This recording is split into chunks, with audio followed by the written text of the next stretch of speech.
Beauty of जोसनको sunscreen नलगाउनेको जिन्दगी चाहिँ आधाउधी खेरै गइसकेको रहेछ भन्ने कुरा मैले यो सनस्क्रिन लगाएपछि थाहा पाएँ। आँखा पोलेर भतभत भएर के बनाएर स्किन होइन पुरै त्यो फ्लेकी बनाएर बाहिर बाँदर जस्तो धुस्री फुस्री भएर पनि हिँडियो। तर अब हिँड्नु पर्दैन किनभने यो ब्युटी अफ जोसनको प्रडक्ट मैले किनिसकेँ।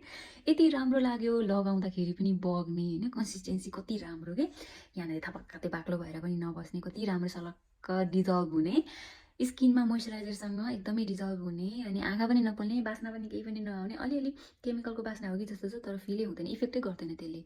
के चाहियो अरू त्योभन्दा? म चाहिँ अझै लङ टर्म लगाएर हेरेर अझै रिभ्यू दिने प्लानमा छु। तर अहिलेसम्मको लागि चाहिँ एकदमै राम्रो लाग्यो। अहिले टिकटकबाट किन्दाखेरि एकदमै चिप प्राइसमा $8.40 छ न्यू बायरलाई है। तपाईँहरूले यो एक्जिस्टिङ बायरले $14.40 किन्न सक्नुहुन्छ। यसको ओरिजिनल प्राइस चाहिँ $18 समथिङ सेन्ट्स हो। अझै डिस्काउन्टमै छ।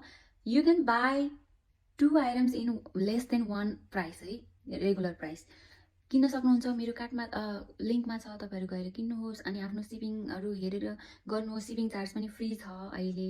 के चाहियो त्योभन्दा? एकचोटि ट्राई गर्नुहोस्, किन्नै पर्ने सामान।